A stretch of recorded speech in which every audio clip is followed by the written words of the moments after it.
Assalamualaikum warahmatullahi wabarakatuh.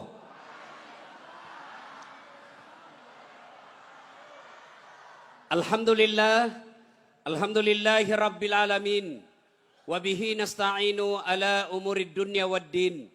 Ashhadu an la ilaha illallah wa ashhadu anna Muhammadan abduhu wa rasuluh.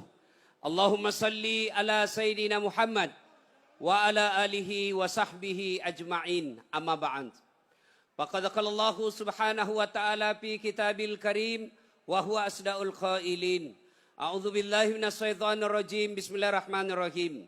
Ya ayyuhalladzina amanu taqullaha haqqa tuqatih wa la tamutunna illa wa antum muslimun. Wahai orang-orang yang beriman, bertakwalah kalian kepada Allah dengan sebenar-benarnya takwa.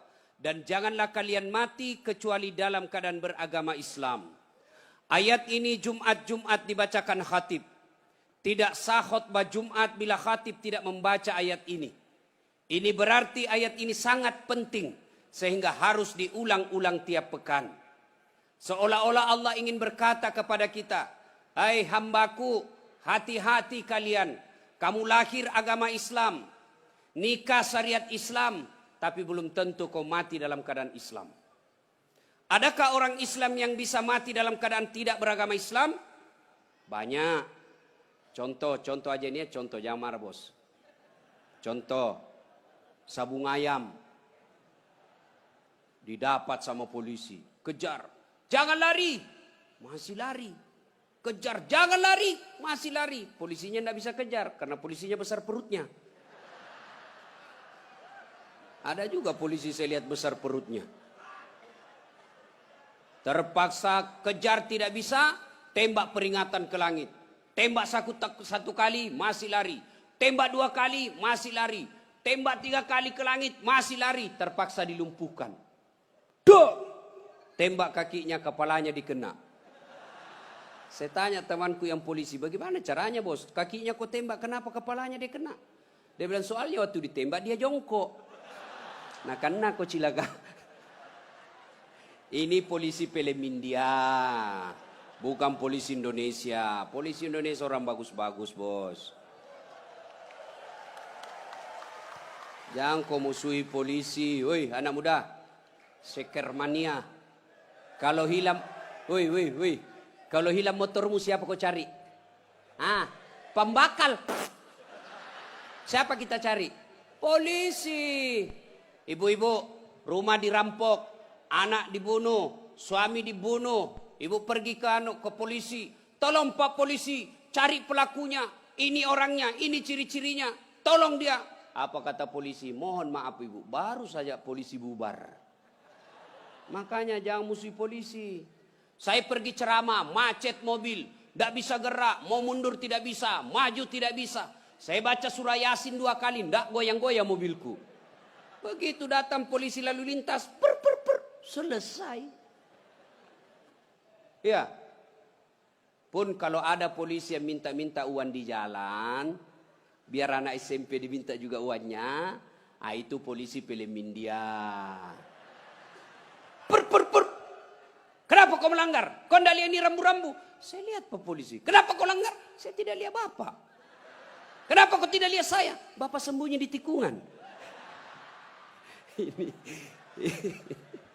Ini polisi film India.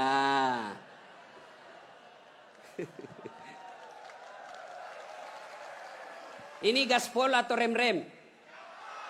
Gaspol atau rem-rem? Termasuk nanti yang bisa mati dalam keadaan kafir, mereka yang jadi pegawai negeri nyogok. Selama dia makan gajinya, selama itu dia makan uang haram. Ini baru-baru penerimaan PNS. Apa? Ada yang bayar sampai 500 juta jadi pegawai. Apa hebatnya itu pegawai negeri? Mana ada pegawai negeri tidak ada utangnya di koperasi? Katanya pegawai negeri itu tanggal 1 sampai tanggal 10 makannya apa? Sari laut. Tanggal 11 sampai 20 turun sedikit. Sarimi. Tanggal 21 sampai tanggal 30 Saridon. Wa qala idzan bismillahirrahmanirrahim. Innallaha wa malaikatahu sallu alaihi. Masya Allah. Sesungguhnya Allah dan para malaikatnya bersalawat kepada Rasulullah Muhammad sallallahu alaihi wasallam. Maka wahai orang-orang yang beriman, bersalawatlah kalian kepada Rasulullah dengan sebaik-baik salawat. Suatu kali Nabi lagi duduk-duduk dengan malaikat Jibril. Tiba-tiba Nabi melihat ada malaikat 1 juta jari-jarinya. Adek-adek cowok, berapa jari-jarimu dek? Ih, cacat kok itu. Gak ada kakimu tuh? 20 bos. Ini malaikat 1 juta jari-jarinya. Nabi kagum dan bertanya, wahai Jibril, malaikat apa itu? Banyak betul jari-jarinya. Jibril menjawab, itu malaikat yang Allah tugaskan mencatat air ketika hujan. Ada yang bisa catat hujan ibu? Ada? Biar Pak Mardani yang banyak uangnya tidak bisa juga dicatat itu. Kenapa?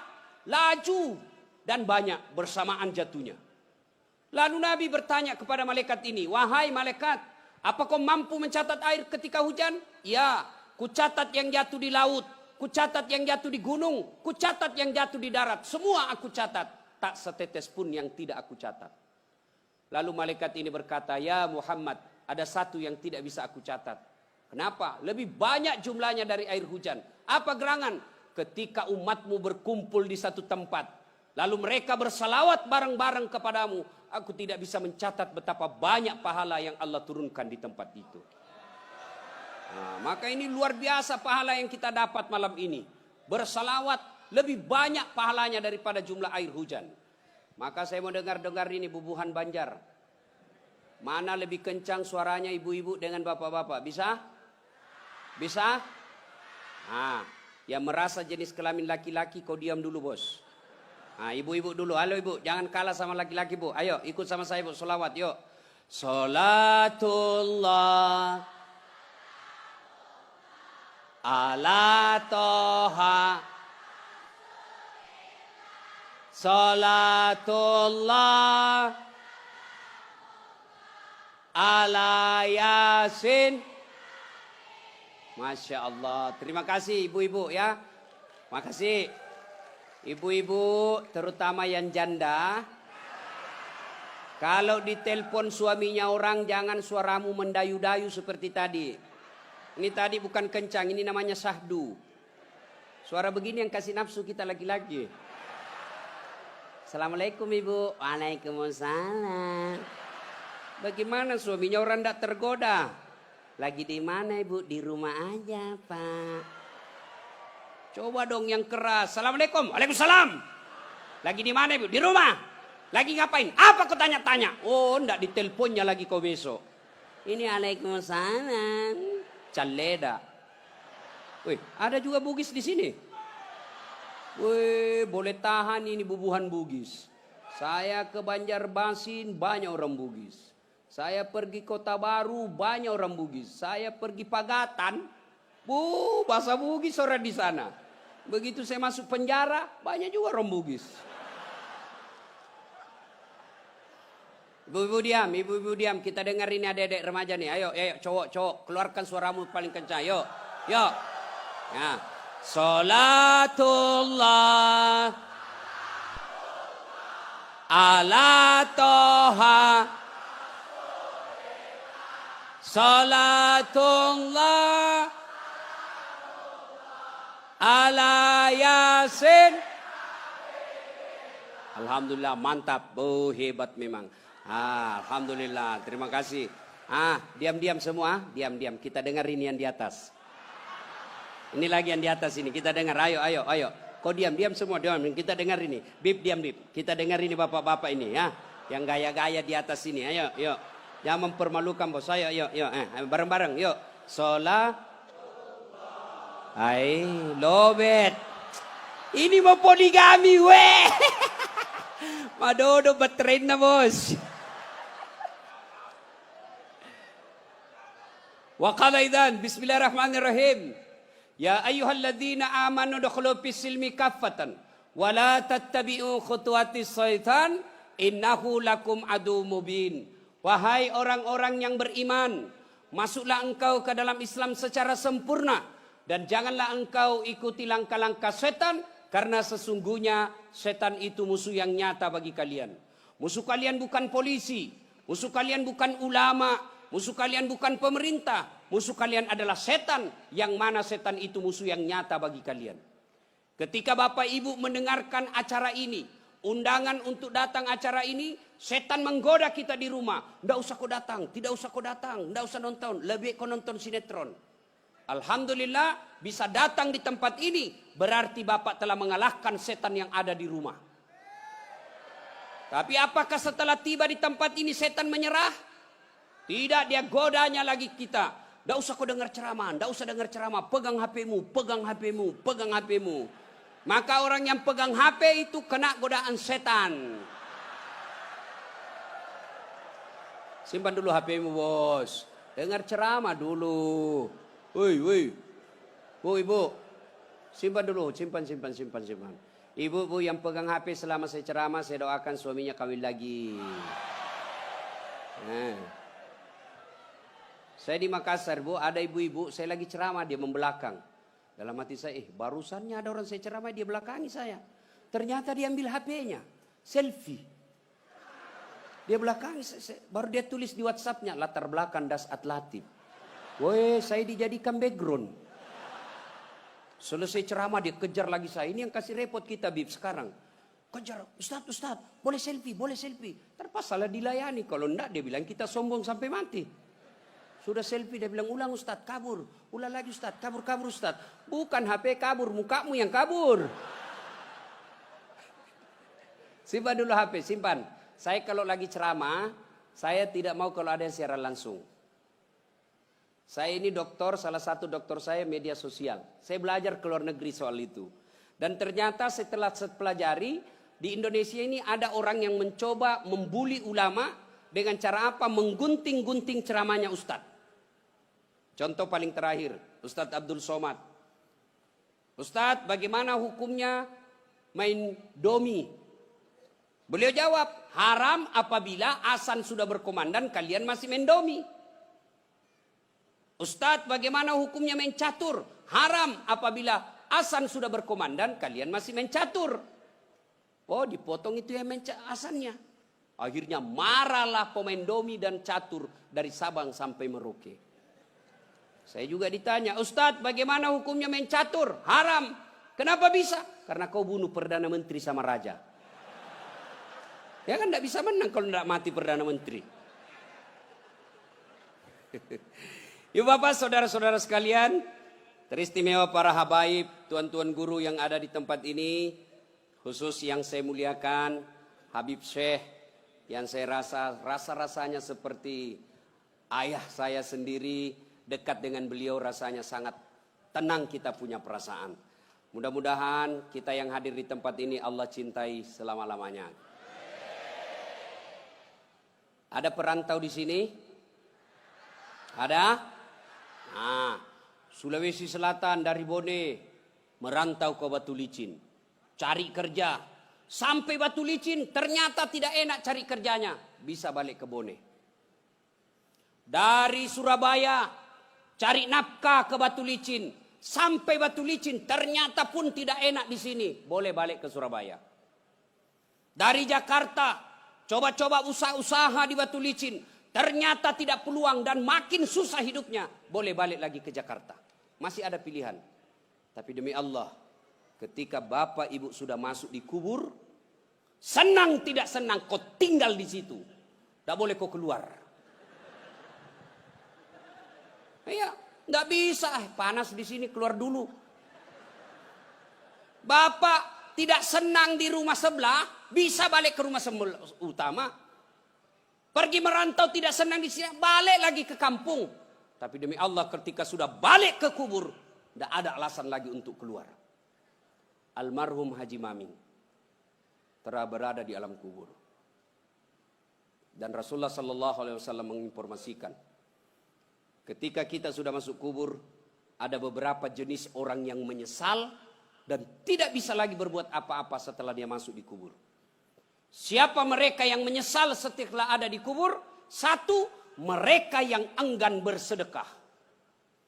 Dalam Quran dijelaskan, ketika kita sudah wafat, lalu kita buka mata kita, lalu bertanya kepada malaikat, wahai malaikat, hari apa ini malaikat?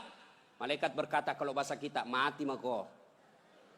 Wahai malaikat, ya Allah, kembalikan saya ke dunia, kembalikan saya ke batu licin, kembalikan saya ke bagatan, sekejap saja, ya 5 menit lah. Untuk apa? Untuk sholat, bukan. Untuk puasa, bukan. Untuk haji, bukan. Untuk apa? Untuk bersedekah. Semua hartaku saya sedekahkan jalan agama Allah. Bapak puasa dinikmati ketika puasa. Haji dinikmati ketika haji. Sholat dinikmati ketika kita masih hidup. Tapi sedekah, meskipun kita sudah di alam kubur, kita masih menikmatinya. Itulah yang disebut amal jariah. Bu, Hui. Ibu kalau meninggal siapa yang doakan? Suami. Oh, kawin lagi. Ada kawan saya di Makassar meninggal istrinya, Masya Allah bengkak matanya. Dia bilang, Ustadz, rasa-rasanya saya tidak bisa lagi melanjutkan hidup saya. Hebat juga ini kawan saya, sampai bengkak-bengkak matanya menangis. Beberapa bulan kemudian saya pergi jogging di lapangan Karebosi.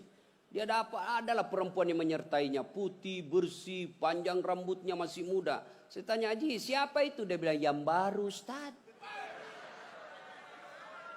Bapak-bapak nih, kalau bapak meninggal, siapa yang bisa menolong kita?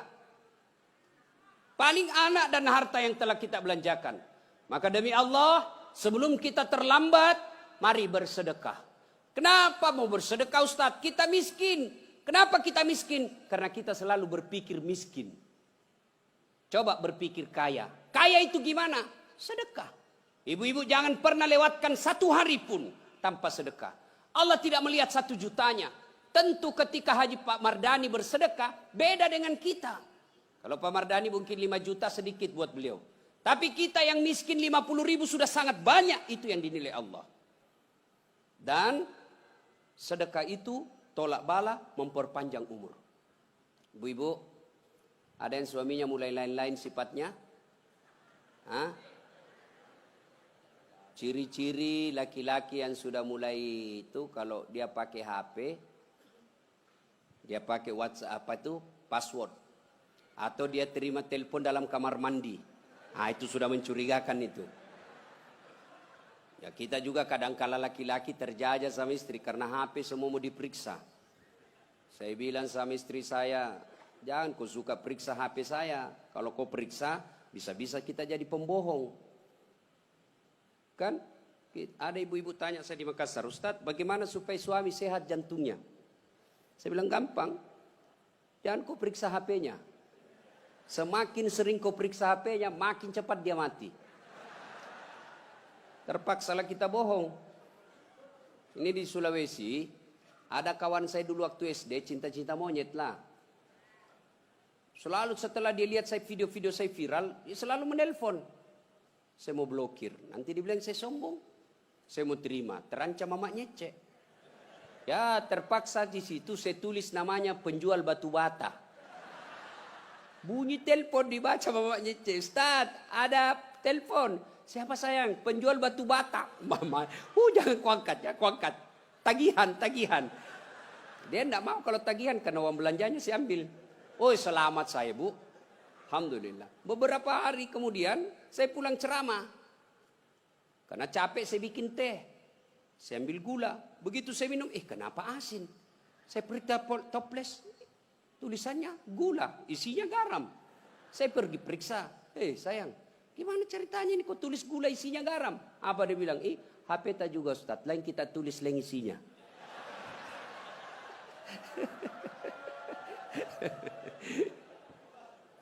Nah ibu bapak saudara-saudara sekalian, ketika kita sudah wafat, maka yang bisa menolong kita adalah harta yang telah kita sedekahkan. Maka ibu-ibu bersedekahlah. Adik-adik kalian mau menjadi pengusaha, bersedekahlah. Lihat mana ada orang bangkrut gara-gara bersedekah. Contoh almarhum ketika hidup rajin bersedekah. Dan akhirnya sifat dermawan itu ikut ke anak-anak beliau. Ikut kepada keturunan beliau. Maka orang yang rajin sedekah, insya Allah dicintai Allah dan Rasulnya, dan juga dicintai oleh masyarakat yang ada di sekelilingnya. Ada politisi di sini, jangan lalu kosekke, pelit. Tidak ada yang suka itu orang pelit. Percaya deh, tidak ada orang suka orang pelit. Bahkan orang pelit sekalipun tidak suka sama orang pelit. Dia bilang, tidak usah ke rumahnya, pelit. Padahal dia juga pelit. Begitu jeleknya itu sifat pelit. Maka bersedekahlah. Sedekah. Kita jadi miskin karena kita tidak mau bersedekah. Coba carikan saya di Batu Licin ini yang bangkrut gara-gara sedekah. Coba cari. Apa pernah Bapak mendengar, Ustadz, itu rumah di sudut yang warna merah, itu dulu kaya, hanya karena rajin sedekah jadi bangkrut. Tidak ada. Yang bisa jadi bangkrut justru karena dia pelit. Bersedekahlah. Yang kedua, penyesalan kedua, ketika kita di alam kubur, dijelaskan oleh Nabi adalah mereka yang memutuskan persaudaraan. Kok bisa Ustaz? Nanti di akhirat kita akan mempertanggungjawabkan dan ketemu mencari orang-orang yang pernah kita sakiti. Tetangga yang pernah kita ambil barang-barangnya. Di akhirat kelak, tanah misalnya kita serobot setengah meter. Tanah yang setengah meter itu disuruh pikul nanti. Maka menyesal orang-orang yang telah mengambil barang-barang sesamanya manusia, lalu dia tidak minta maaf sebelum wafat. Kenapa? Karena dia akan bertanggung jawab. Nah, coba syariat Islam. Jangankan mengambil barang. Ibu tanam mangga. Lalu mangga itu menyeberang dahannya ke tetangga, pagarnya. Maka yang menyeberang itu haknya tetangga. Ibu tidak boleh lagi ngambil. Jadi kalau ibu punya mangga, lalu mangga tersebut dahan dan rantingnya nyeberang ke pagar tetangga, maka tetangga yang punya itu. Tiba-tiba mahasiswa saya bertanya, Ustadz, bagaimana kalau istrinya tetangga menyeberang? Oh, lain ceritanya itu, beleng-beleng kau itu. Ya Bapak, saudara-saudara sekalian. Nah, ketika di akhirat kelak, orang yang memutuskan persaudaraan dijelaskan dalam hadis. Rasulullah bertanya, "Atadruna manil muflis?" Saudara-saudara sekalian, tahu enggak kamu yang bangkrut di akhirat kelak, merugi di akhirat kelak, bangkeroi? Sahabat menjawab, "Yang tidak puasa ya Rasul." Oh, dia puasa Ramadan, Senin Kamis. Yang tidak sholat ya Rasul, dia sholat, bahkan sunnah-sunnahnya lengkap. Yang tidak bayar zakat ya Rasul, dia bayar zakat, bahkan sedekahnya cukup. Lalu kalau begitu siapa yang bangkrut ya Rasul? Rasul menjawab, jarusu wa khati'ur rahim. Tetangga yang jahat sama tetangganya dan yang memutuskan persaudaraan. Nabi lalu sahabat bertanya, kok bisa bangkrut ya Rasul? Dia kan sholat, dia puasa, dia haji, dia zakat. Kok bisa bangkrut? Nabi menjelaskan, betul. Hablum minallahnya baik. Hablum minallahnya cukup. Tapi ketika di akhirat kelak, dia setor segala kebaikan-kebaikannya. Ya Allah, ini solatku. Datang tetangganya, tunggu dulu Tuhan. Saya pernah bertetangga di Batu Licin. Dia fitnah saya. Katanya anakku yang lurus rambutnya bukan anaknya suamiku. Karena suamiku keritin rambutnya. Saya tidak tahu anaknya lurus rambutnya karena sudah direbonding. Ya Allah, gara-gara fitnahnya satu kampung membenci saya. Allah berfirman, ya sudah, ambil solatnya. Habis solatnya 20 tahun. Dia setor lagi puasanya. Ya Allah, ini puasaku 20 tahun. Datang lagi tetangganya. Tunggu dulu Tuhan. Saya pernah bertetangga. Dia serobot saya punya tanah. Saya mau lapor ke polisi. Temannya polisi. Saya tidak bisa ngapa-ngapain ya Allah. Allah berfirman. Ya sudah. Ambil dia punya solat 20 tahun. Habis puasa. Habis solat. Dia setor lagi hajinya. Ya Allah, ini hajiku. Datang lagi. Saya pernah juga sama-sama caleg. Dia fitnah saya. Dia sebarkan hoax. Dia jelek-jelekkan saya. Habis duit saya pas sambaleho 2 miliar. Saya jual sawah sertifikat. Rumah saya masuk di bank. Gara-gara dia fitnah saya kalah. Saya minta keadilan hari ini. Allah berfirman, ya sudah. Ambil aja itu hajinya. Habis amal-amalnya. Capuk mana nih amal madecina. Habis sudah amal-amal kebaikannya. Masih ada yang datang. Ya Allah, saya pernah juga disakiti. Saya pernah satu kantor di kantor Bupati Tanah Bumbu. Saya difitnah. Katanya mobilku hasil korupsi. Gara-gara fitnahnya, saya dimutasi menjadi non-job. Staf ahli. Ahli yang tidak ada stafnya. Saya minta keadilan hari ini ya Allah. Dia bilang yang tadi banyak amalnya. Bagaimana lagi caranya ya Allah? Habis amal-amalku. Allah berfirman, tidak ada kebatilan yang tidak ada balasannya hari ini. Supaya adil, ambil dosa-dosanya orang yang pernah kau sakiti. Maka sebelum terlambat, ayo minta maaf. Ya, datang minta maaf. Saya sudah minta maaf Ustaz. Dia tidak memaafkan saya. Ya bagaimana mau dimaafkan kalau barangnya orang tidak dikembalikan? Kan biasanya kita minta maaf ini kan biasanya versi Pancasila. Maaf lahir batin, dunia akhirat sengaja tidak disengaja, rambut sampai ujung kaki. Tidak begitu caranya bos. Bagaimana caranya? Satu, jabat tangannya.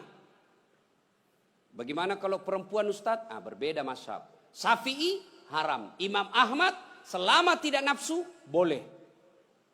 Maka saya kalau mahasiswa saya di UNHAS yang cewek-cewek cantik, putih, mulus. Saya tidak mau jabat tangan, saya begini saja. Masa Ustadz nafsu sama masih? Saya manusia biasa.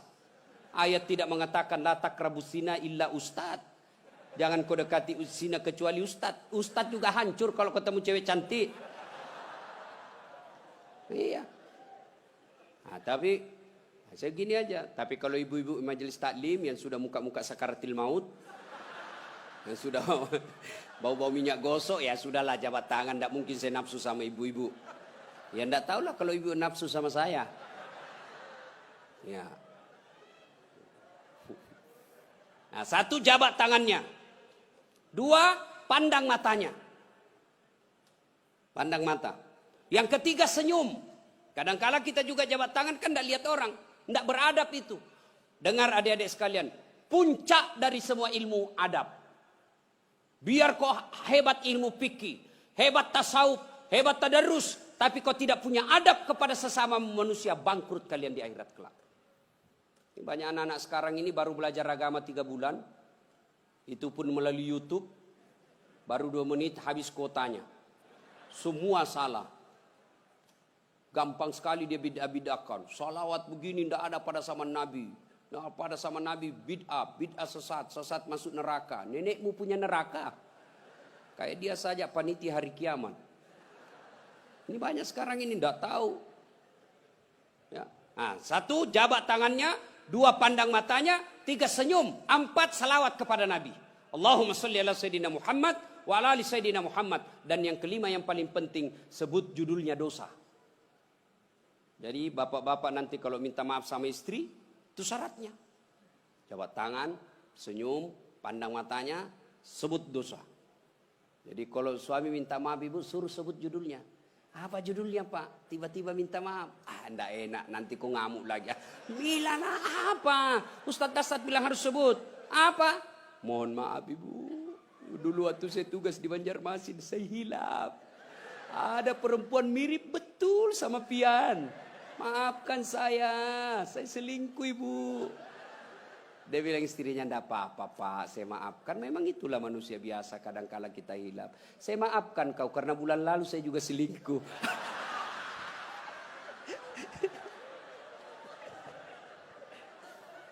Ibu-ibu, ini sebenarnya bapak-bapak banyak selingkuh gara-gara ibu-ibu juga. Bagaimana suamimu tidak selingkuh kalau kau marah-marah aja terus di rumah? Dia kira enak jadi suami nih ibu-ibu ini. Kira enak. Di kantor kita dimarah-marahi sama pimpinan. Di jalan macet, kadang-kala kehujanan. Ya, di warung kopi masuk WhatsApp tagihan. Sampai di rumah dimaki-maki lagi kita sama istri. Bagaimana kita tidak cepat sakaratil maut? Ini perempuan sekarang seperti cuaca. Susah ditebak perasaannya.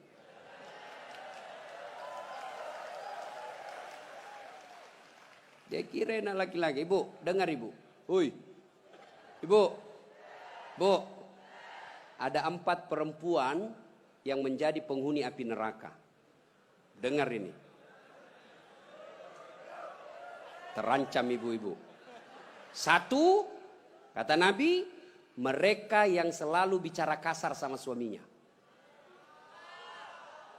Apa kau anak muda ada istrimu?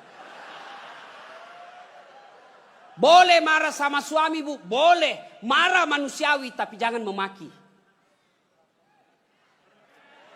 Ini kalau marah la haula wala quwata illa billah, keluar semua kebun binatang di mulutnya. Bagaimana kita betah di rumah kalau ngomel aja kerjanya? Jadi, Bu, coba dengar itu laki-laki, coba lihat itu laki-laki. Kami pikir Ibu bagaimana supaya Ibu bisa pakai AC di kamar. Pak, kami pikir bagaimana supaya Ibu bisa pakai emas pulang kampung dihargai sama keluarga.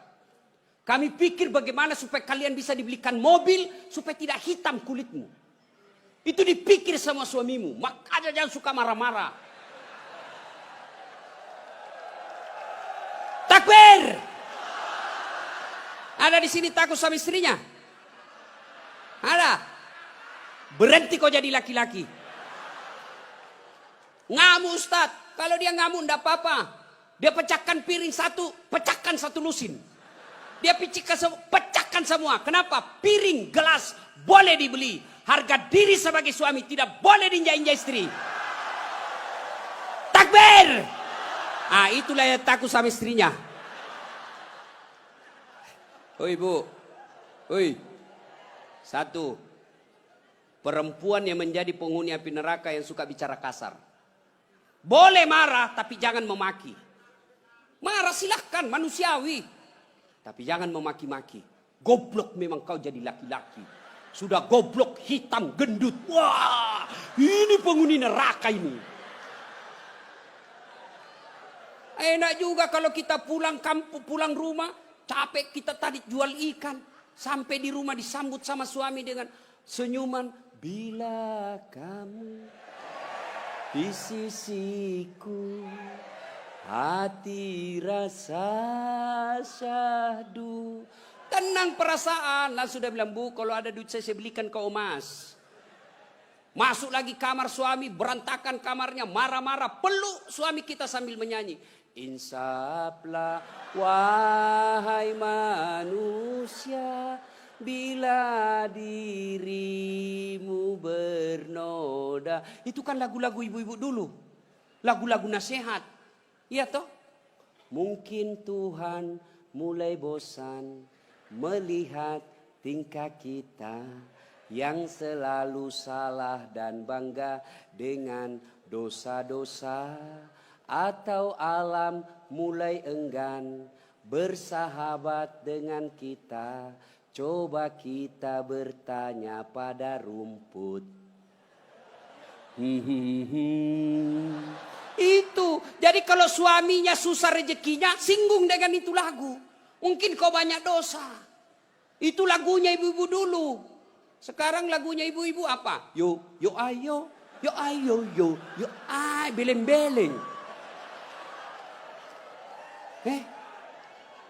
Senamlah dia di depan kantor bupati. Ibu-ibu di depan, bajunya sempit, roknya sempit. Bapak-bapak di belakang. Ibu-ibu di depan lah jadi pelatih. 1, 2, bapak-bapak di belakang. 3. Bagaimana enggak belen-belen semua ini? Putar ke kiri. Apa lagu-lagu begitu? Coba kalau salawat kayak tadi. Nyaman perasaan. Ya. Woi. Ibu. Nah, 1. Boleh marah, jangan memaki. 2. Perempuan menjadi penghuni api neraka. Mereka yang membebani suaminya melebihi kemampuan suami. Suaminya gajinya cuma 4 juta, tapi gaya hidupnya 7 juta. Kayaknya banyak penderita di sini ya. Wah. Hei, ibu-ibu. Kenapa kita miskin? Karena kehidupan gaya hidup kita melebihi rezeki. Allah kasih rezeki 5 juta 1 bulan. Tapi gaya hidupnya 8 juta. Akhirnya apa? Ngambil kredit. Tidak bisa tenang. Coba kalau gaji kita 5 juta. Gaya hidup kita 3 juta. Insya Allah tenang perasaan. Kita miskin karena melebihi kemampuan kita. Maka suami kalau rezekinya 3 juta. Jangan kau bebani. Ini kan tidak dibebani suaminya. Datanglah itu tukang kredit mobil. Bu, kalau ada mobil Bu, tenang Ibu. Ibu sudah tidak kehujanan. Pulang kampung nanti, Ibu enak lagi. Satu keluarga. Nggak perlu lagi naik PT-PT. Enak kan? Ini namanya penjual mobil, semua enak dia cerita. Dia tidak cerita bagaimana kalau kempes bannya. Bagaimana kalau mogok mobilnya. Tidak dia cerita itu. Akhirnya apa? Ngusullah kepada suaminya. Bang, masukin aja deh sertifikat rumah supaya kita bisa mobil. Akhirnya apa? Bulan pertama masih bisa dibayar cicilannya. Bulan kedua tidak bisa. Bulan ketiga, empat tidak bisa. Akhirnya apa? Diambil mobilnya. Sudah diambil mobilnya, diambil pula sertifikat rumahnya digadai. Mengamuklah gara-gara kau yang tidak bersyukur ini. Maka jangan melebihi kemampuan suami. Ibu-ibu punya siku? Punya? Hoi, punya siku? Coba gigit sikunya, Bu. Coba. Kalau ada yang bisa gigit sikunya, saya kasih hadiah. Coba, mana bisa? Itulah orang yang memaksakan suaminya melebihi kemampuannya.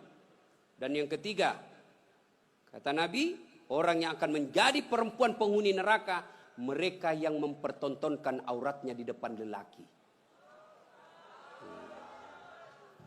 Bu, terutama ini akhwat cewek-cewek nih. Mari kita kerjasama. Kami laki-laki jaga mata, tolong kalian perempuan jaga akhlak. Biar kami setengah mati jaga mata, kalian gentayangan di jalan, habis amal kami, bos. Pastilah dilihat. Barang bagus. Dia bilang dilihat. Haram tidak dilihat. Barang bagus. Maka solak-solak kok, bos. Ya?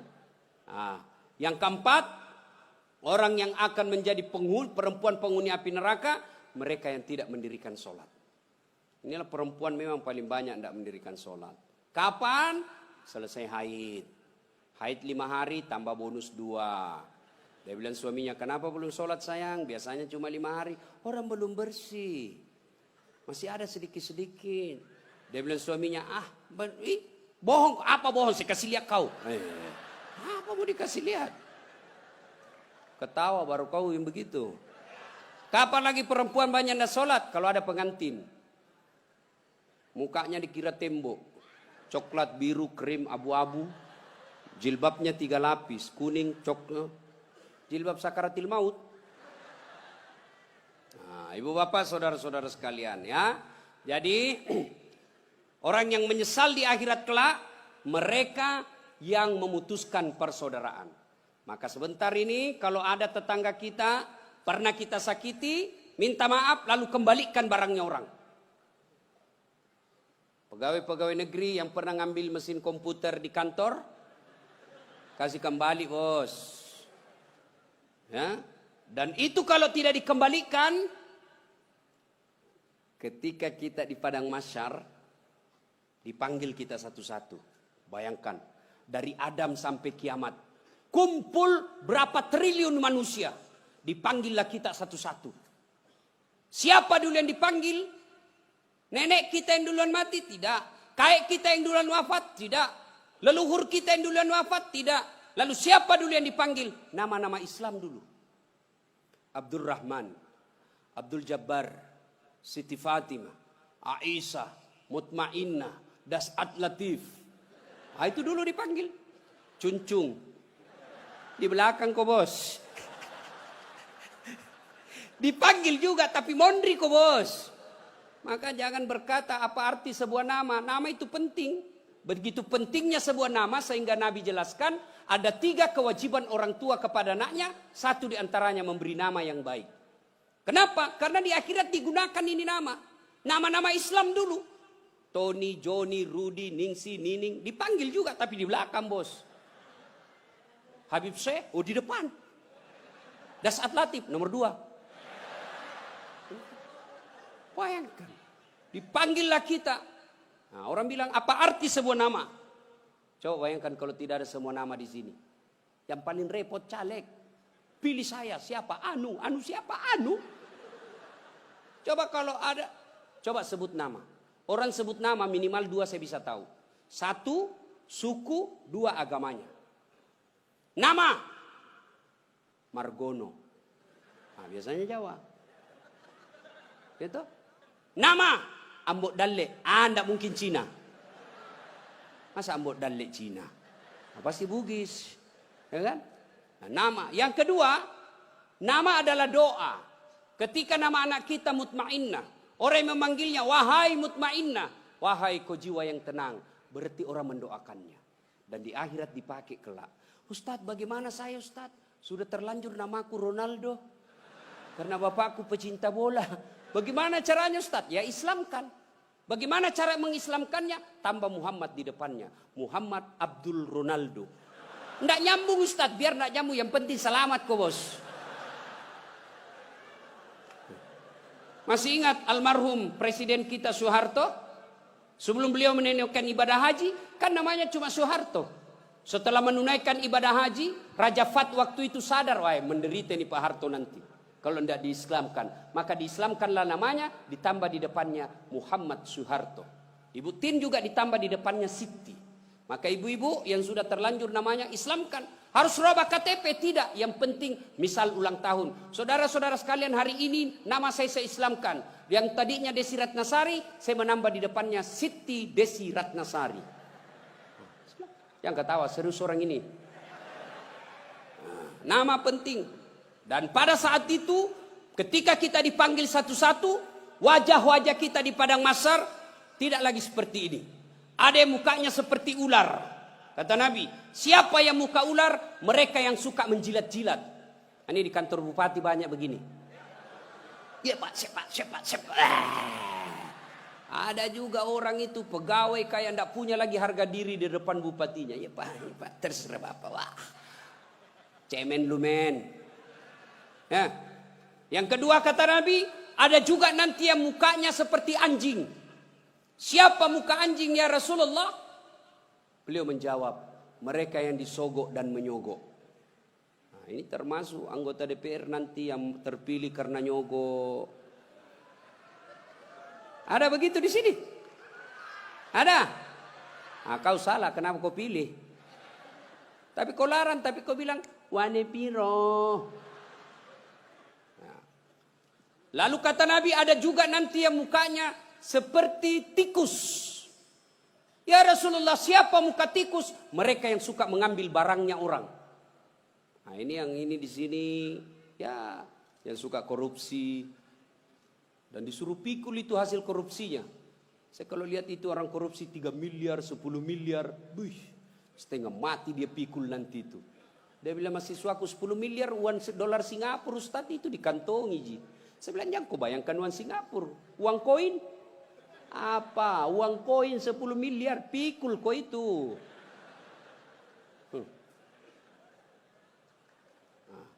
Ada juga kata Nabi yang nanti mukanya seperti kuda. Siapa muka kuda ya Rasulullah? Nabi menjelaskan mereka yang suka mendahului imam ketika sholat berjamaah. Nah, ini anak muda ini yang banyak. Imam belum turun, dia sudah turun. Imam belum naik, dia sudah naik. Ditanya, kenapa kok cepat sekali? Dia bilang, ini orang tua Ustaz. Sudah lowbat, saya masih full charge. Tak boleh begitu bos. Ya? Ini juga imam kadangkala harus perhatikan. Ada juga kadangkala imam membalik-balik sunnah Rasul. Nabi jelaskan, kalau kau jadi imam, ringkaskan bacaan solatmu. Ini baru jadi imam, mau takbir aja sudah lama. Gaji itu wakak mani bawan selesai. Ada juga yang begitu. Kata Nabi, ringkaskan bacaan solatmu. Ringkas. Yang kedua kata Nabi, bacalah yang umumnya orang hafal. Tujuannya apa? Satu, orang bisa khusyuk mengikuti kalau yang dia baca hafal. Coba kalau imamnya membaca kul huwallahu ahad, anak-anak juga ikut di belakang. Kul huwallahu ahad. Karena dia hafal. Begitu imam membaca surah Al-Baqarah ayat 10 sampai 115. La haula wala quwata illa billah. Dia khusyuk dengan bacaannya, kita khusyuk dengan hayalan. Kita mau ikut, tidak dihafal, mau ruku, belum selesai, terpaksa kita baca semua itu di dinding. Keadaan keuangan masjid, pengeluaran, saldo. Waduh. Sudah dibaca satu tripleks, belum selesai bacaannya imam, dibaca lagi kalender. Persatuan Guru Republik Indonesia cabang Kabupaten Tanah Bumbu. Selesai lagi, belum selesai imam, dibaca lagi bajunya orang caleg DPR RI nomor urut 7 dari Partai Nasdem. Dibaca semua Pak. Siapa yang salah? Siapa salah? Imam. Makanya kata Nabi, baca yang umumnya orang hafal dan ringkaskan. Ada orang jadi imam, dites lah anak penghafal, kau jadi imam nak, mau didengar bacaanmu. Jadi imam lah, hanya dia yang hafal. Begitu lagi sholat, tiba-tiba ada cicak jatuh, kena telinganya, stres. Stres hilang hafalannya. Dia apa sambungannya ini? Oh, dia lupa betul, hening satu masjid. Tiba-tiba imam berkata, tolong bantu di belakang. Dia bilang di belakang, saya juga tidak tahu. Tiba-tiba berteriak, kalau begitu ya sudah, Allahu Akbar. Memangnya anggota DPR. Saya punya pengalaman ini Pak, waktu saya kecil di kampung. SMP saya waktu itu. Sholat asar. Lama sekali imam sujud. Kenapa lama betul ini imam sujud? Ada apa ini? Tiba-tiba ada kawan saya nakal, diangkat kepalanya. Hui, hilang imam. Ternyata yang ditunggu sudah keluar. Dia keluar dari pintu samping. Kacau sholat. Selesai sholat ditanya, Pak Imam, kenapa kau tinggalkan kami? Dia bilang, saya kentut nak. Pak Imam, lain kali kalau kentut, kasih bangkit dulu kepala supaya kami lihat kau keluar. Dia bilang, saya sengaja, malu saya kau lihat. Kacau sholat. Siapa yang salah? Siapa salah? Siapa salah? Imam. Makanya hati-hati milih imam. Ya, ada lagi kejadian ini waktu saya kuliah, KKN. Belum jadi ustadz saya waktu itu. Wih, ada kawan saya dia pakai baju gamis. Wah, saya bilang pasti anak pesantren. Jadilah imam dia. Saya di belakang dua anak fakultas sastra. Begitu dia baca Al-Fatihah masih aman. Dia baca Al-Kafirun dalam hatiku, cari penyakit ini orang ini. Benar, dia baca enggak mau sampai. Wala antum abiduna ma a'bud wala ana abidu ma abattum wala antum abiduna ma a'bud wala ana abidum ma wala antum tak putar. Temanku jengkel ini ada sastra dia bilang, kenapa itu tak putar-putar? Lah sudah ini juga saya pikir. Kacau sholat. Makanya kalau imam salah, kacau jamaah kita. Makanya hati-hati milih imam. Kata Nabi, milih imam itu tidak boleh sembarang. Jamaah makmum boleh. Mulai dari orang waras sampai orang gila boleh jadi makmum. Mulai dari orang belum balik sampai dewasa boleh jadi makmum. Tapi imam tidak boleh. Kenapa? Salah imam, salah kalian. Jamaah. 2020 Tanah Bumbu akan milih imam. Bupati. Salah milih imam. Salah kalian, menderita kalian di kabupaten ini. Maka hati-hati milih imam. Pun kita jadi makmum juga tidak boleh sembarang. Harus ada etikanya. Jadi makmum kata Nabi, kalau kau ke masjid, sikat gigi dulu. Terutama kalau subuh. Bayangkan kalau kita tidak sholat, tidak sikat gigi. Tidur semalaman. Orang di samping kita balik kanan, kita balik kiri menguap. Wuh, sampai meninggal diingatnya itu. Busuk mulutnya itu. Sunnah sikat gigi. Apalagi kalau kau jadi makmum, jangan kau merasa kaulah yang paling soleh dalam masjid itu. Ada juga orang takbir itu kayak mau dia gigit, kita punya telinga.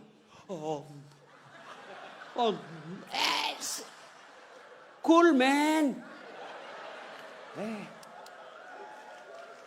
Baca Al-Fatihah kayak dia ada di telinga sampingnya. Pada cengi capuk. Hanya ganggu ki. Ada lagi apa? Itu kaki. Kaki juga itu kadang-kala mengganggu. Kita kasih pindah, dia kasih pindah lagi kakinya. Kasih pindah, dia kasih pindah lagi. Saya jengkel, saya injak. Selesai salat. Ustaz, kenapa kau ganggu saya? Makanya adik-adik, kalau mau saya tanya, kenapa kau kasih pindah-pindah kakimu? Kau ganggu saya. Dia bilang supaya rapat saf. Bos, sini. Kalau mau rapat safmu bukan jari-jari kaki yang kau tempel. Tapi apa? Bahumu atau siku. Kalau siku rapat, pasti saf rapat. Tidak ada orang sholat begini. Tapi kalau kakimu rapat, safmu longgar.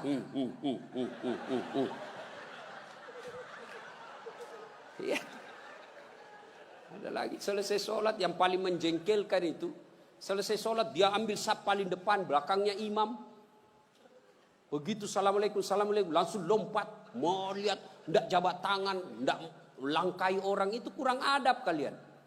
Kalau kalian tidak mau doa bersama, tidak mau jabat tangan selesai sholat, ya sudah di belakang kau duduk. Supaya kau tidak ganggu orang. Ingat adik-adik sekalian ini yang baru belajar agama.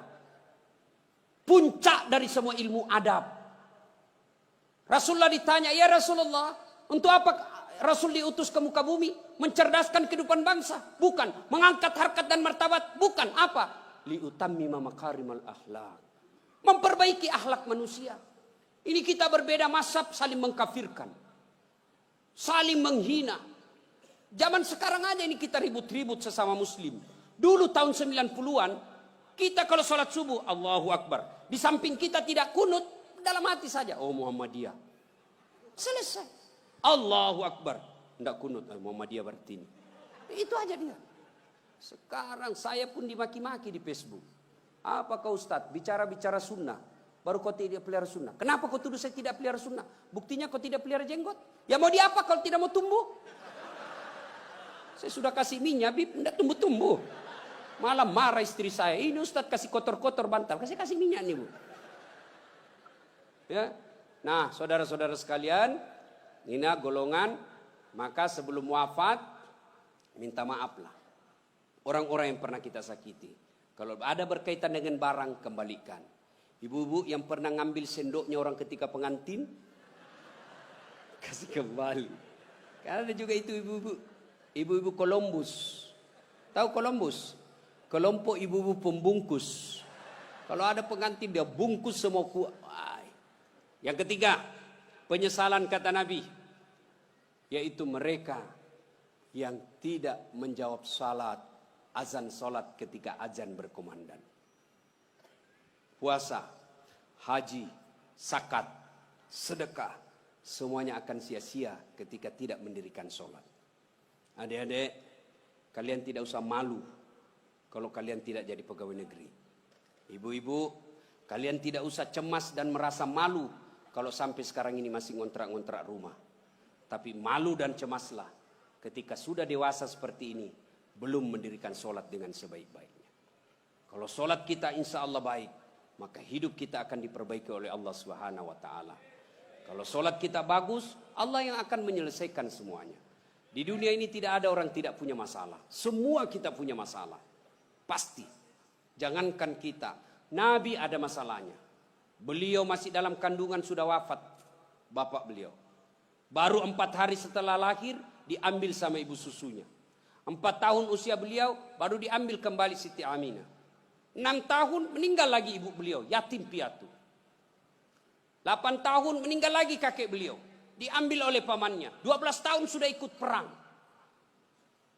Makin ke sana makin banyak tantangan. Diusir dari kampung halamannya. Dan siapa yang mengusirnya? Bukan orang lain. Siapa? Pamannya sendiri. Maka Nabi saja punya masalah, apalagi kita. Adik-adik, ini ibu-ibu kalau ada masalah, maka perbaiki sholat. Insya Allah, Allah yang akan selesaikan masalah-masalah kita. Tidak ada orang tidak ada masalahnya. Maka kalau mau selesai masalah, man yattaqillaha yaj'allahu makhraja. Allah yang akan menyelesaikan masalah-masalah kita. Bukan berarti tidak ada masalah. Ada masalah tapi Allah yang selesaikan. Nah, ada masalah, perbaiki saja sholat. Ada yang bilang itu sholat Ustaz, masalahnya lebih banyak lagi sekarang. Nah, bisa jadi dia sholat tapi tidak ikhlas. Hayya 'alas sholat, asar lagi. Padahal barusan kita sholat duhur. Kok tidak ikhlas? Saya sholat Ustaz. Betul kok sholat, tidak ikhlas. Mana buktinya? Pakaian seada-adanya. Malah ada ibu-ibu yang tanya, Ustaz, bolehkah orang sholat itu tidak pakai BH? Kenapa bisa ibu? Panas sih Ustaz. Tidak ada AC, tidak ada kipas angin. Kita baru pulang pasar. Boleh, tapi apa itu beradab? Ibu-ibu pergi ketemu gubernur tapi tidak pakai BH. Boleh kan? Tidak Pak Gubernur. Mohon maaf ini Pak Gubernur. Coba. Ya. Saya sholat Ustaz. Betul kok sholat tapi main-main. Allah. Wa kana na'budu wa iyyaka nasta'in. Ihdinas siratal siapa ngajar sholat begitu bos? Ada juga orang sholat kayak ditiup angin. Ada lebih parah Allah. Siapa ajar kau sholat mak keju-keju? Jadi jangan heran ketika sudah 20 tahun sholat Kok masalah kita tidak bisa lepas? Salah satu sebabnya kita sholat seada-adanya. Bapak saudara-saudara sekalian, tepat tanggal 12 Rabiul Awal, tahun ke-11 Hijriah, Rasulullah Sallallahu Alaihi Wasallam demam. Lalu Allah perintahkan kepada malaikat Jibril. Jibril, kau turun, panggil 3 malaikat, 2 malaikat, Israil, Israfil, Mikail. Kau turun 4 malaikat. Sampaikan kepada Muhammad, Allah perintahkan saya menjemputmu dengan catatan tanya dulu. Kalau dia sudah mau cabut nyawanya, kalau belum tunda sampai mau. Turun malaikat. Langit pertama, langit ke-7 masih berempat. Jibril, Mikail, Israil, Israfil. Langit ke-6 sampai ke-2 masih berempat. Di langit pertama Jibril berkata, malaikat pencabut nyawa, saya tidak bertugas. Kau saja yang turun jemput Nabi Muhammad. Tapi kata malaikat pencabut nyawa, tapi selama ini kamu yang ketemu, kamu kan chesnya. Kamu sahabatnya. Kau turunlah. Saya tunggu kau saja di sini. Turun malaikat pencabut nyawa. Depan rumah Nabi ketuk pintu. Assalamualaikum warahmatullahi wabarakatuh ya Rasulullah. Nabi menjawab, Waalaikumsalam warahmatullahi wabarakatuh. Fatimah buka pintu. Bah, tidak ada orang. Kata Nabi, sudah ada di samping saya. Kata malaikat pencabut nyawa, ya Muhammad, hari ini saya diperintah untuk mencabut nyawamu apabila kau mau. Menurutmu bagaimana? Kira-kira kalau Pak Cuncun ditanya ini apa jawabannya, bos? Saya diperintah cabut nyawa. Tunggu dulu, orang belum jadi bupati. Pasti. Ustaz, Dasat, saya diperintah cabut nyawamu. Menurutmu bagaimana? Tunggu dulu, istri baru 1. Itu pasti mau sekali poligami tapi takut sama istrinya. Apa jawaban Nabi? Wahai malaikat, seluruh Nabi dan Rasul senior saya, setelah mereka melaksanakan tugasnya, mereka menghadap kepada Allah. Saya pun siap hari ini. Cuma ini ada yang lain. Mana Jibril? Jibril ada di atas. Kau panggil dulu deh. Ada yang saya mau tanyakan. Naik malaikat pencabut nyawa. Jibril, kau dicari sama CS-mu. Saya bilang memang kau ikut. Kau banyak cerita. Sudahlah, kau turun sini. Turun malaikat Jibril. Ya Jibril, kalau hari ini saya harus menghadap kepada Allah, tolong berikan saya kabar gembira. Ya Muhammad, seluruh Nabi dan Rasul haram masuk surga sebelum engkau lebih dulu di dalamnya. Alhamdulillah. Ya Muhammad, seluruh malaikat yang pernah Allah ciptakan, sekarang mereka antri menunggu rohmu. Alhamdulillah. Apalagi Jibril, ya Muhammad, kalau ada dosa dan kesalahan yang pernah kau lakukan, Allah telah mengampuni dosa-dosamu. Alhamdulillah. Tapi Nabi berkata, Jibril itu kan saya. Saya tidak cemas soal diriku. Yang aku cemaskan siapa? Tolong kasih saya berita gembira soal umatku. Kita yang dicemaskan Nabi. Tolong berikan saya berita gembira. Naiklah. Jibril bertanya kepada Allah, turun membawa berita. Ya Muhammad, saya dapat berita gembira dari Allah. Apa? Meskipun engkau sudah tidak berada di tengah-tengah mereka. Meskipun engkau sudah tidak berada di tengah-tengah umatmu. Selama umatmu berpegang kepada Quran dan Sunnah, insya Allah umatmu selamat. Nabi berkata, kalau begitu laksanakan tugasmu malaikat pencabut nyawa. Jibril mundur. Mulailah dieksekusi Nabi. Dicabut rohnya. Meninggalkan telapak kaki. Naik ke betis. Naik ke paha. Menggigil Rasulullah. Keluar biji-biji keringat di pelipis beliau. Di daki beliau keluar keringat. Lalu Jibril membalik ke belakang. Dilihat oleh Nabi. Ya Jibril, kenapa kau palingkan pandanganmu? Apa kau jijik melihat saya sekarang ini? Jibril menjawab, demi Allah dan Rasulnya, saya tidak jijik melihatmu ya Muhammad. Cuma saya tidak tega melihat engkau menghadapi sakaratil maut. Lalu Nabi menjelaskan, ya Jibril, andai saja Allah tidak sayang dan cinta kepadaku, maka aku akan rasakan betapa sakitnya sakaratil maut ini. Sampai naik ke atas. Sampai ke tenggorokan beliau. Sampai ke bibir beliau. Beliau mewasiatkan 3 perkara. Kata Nabi yang pertama, perempuan kalian. Jaga perempuan di antara kalian.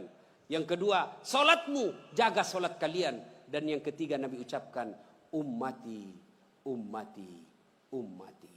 Umatku, umatku, umatku.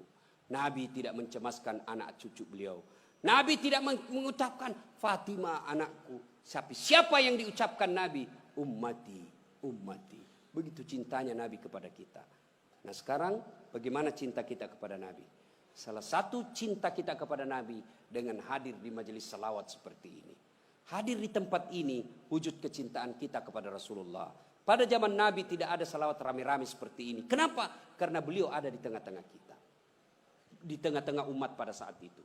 Nabi pernah bertanya kepada sahabat, saudara-saudara sekalian, Anda tahu siapa yang paling menakjubkan imannya? Menakjubkan itu mengagumkan. Kata sahabat, para malaikat ya Rasul. Nabi katakan tidak. Bagaimana mereka tidak menakjubkan imannya? Mereka ketemu Allah. Kalau begitu, para nabi dan rasulnya ya Rasulullah. Nabi katakan tidak. Bagaimana kami tidak beriman? Kami menerima wahyu, ketemu dengan malaikat. Kalau begitu ya Rasulullah, kami inilah para sahabatmu. Nabi katakan tidak. Bagaimana kalian tidak beriman? Kalian ketemu dengan saya, kalian melihat mukjizat. Wajar kalian beriman. Lalu sahabat berkata, kalau begitu siapa yang paling menakjubkan imannya ya Rasul? Nabi menjawab, umatku, saudara-saudaramu setelah kita ini wafat, mereka beriman kepadaku, mereka percaya kepadaku, padahal mereka tidak pernah ketemu Allah, mereka tidak pernah ketemu malaikat, mereka tidak pernah melihat mukjizat, mereka tidak hidup di tengah-tengah saya, tapi mereka beriman kepadaku dan berselawat. Kita inilah yang hadir di tempat ini. Mudah-mudahan Allah berikan waktu dan kesempatan kepada kita untuk lebih banyak lagi mencintai Rasulullah. Salah satu di antaranya berselawat seperti ini. Ketika Allah perintah kita puasa, Allah tidak ikut meluluhkan ibadah puasa. Allah perintah kita haji, Allah tidak meninggalkan ibadah haji. Ketika Allah perintah kita berselawat, innallaha wa malaikatahu yusalluna ala nabi. Sesungguhnya Allah dan para malaikatnya berselawat kepada Rasulullah Muhammad sallallahu alaihi wasallam. Maka wahai orang-orang yang beriman, berselawatlah kalian kepada Rasulullah. Dengar, garis bawahi, yusalluna ala nabi, sallu alaihi wasallimu taslima. Selawat dengan sebaik-baik selawat. Maka jangan berselawat sambil merokok, jangan berselawat sambil mengisap. Kenapa? Seluruh ulama Timur Tengah mengatakan rokok itu haram, maka rasa-rasanya tidak etis ketika Bapak menyebut nama Nabi sambil mengisap rokoknya. Mudah-mudahan ada manfaat, lebih dan kurangnya mohon dimaafkan. Terima kasih atas waktu dan kesempatan. Kemuliaan yang sangat besar saya bisa hadir di tempat ini bersama Habib Syekh dan keluarga Bapak Mardani. Mudah-mudahan diberikan rezeki yang lapang, dibahagiakan dunia sampai akhirat. Demikian, kalau masih ada yang mau dengar ceramah saya, silakan nonton Tabligh Akbar Damai Indonesia TV One setiap hari Sabtu atau Ahad pukul 12.30 atau setengah 2 waktu Kalimantan. Cuma lama baru muncul sekali seminggu. Ada yang gampang. Gimana caranya? Ambil aplikasi YouTube, tulis nama saya Dasat Latif. Keluarlah ceramah saya yang ratusan ribuan itu. Sudah nonton, jangan lupa like and share. Subbreaker. Kasih begini aja, kasih begini bos. Jangan ku kasih begini. Kalau ku kasih begini dicari kau malaikat pencabut nyawa. Masa ceramah ku kasih begini? Nggak enak dilihat. Saya tidak suka, nggak usah kau nonton. Jangan kasih begini. Cuma cepat habis kuota karena 1 jam. Maka saya sediakan yang tidak menguras kuota, namanya Chelsea. Ceramah singkat, 1 menit saja. Gimana caranya Ustaz? Follow saya di Instagram. Dasat Latif 1212. Dasat Latif 1212. Sudah ku follow Ustaz, sudah ku tidak mau putar ceramahmu. Apa masalahnya? Masalahmu kau tidak punya kuota. Demikian, mudah-mudahan ada manfaat. Lebih dan kurangnya mohon dimaafkan. Nun wal kalam ya misrun. Billahi fi sabilil haq. Assalamualaikum warahmatullahi wabarakatuh.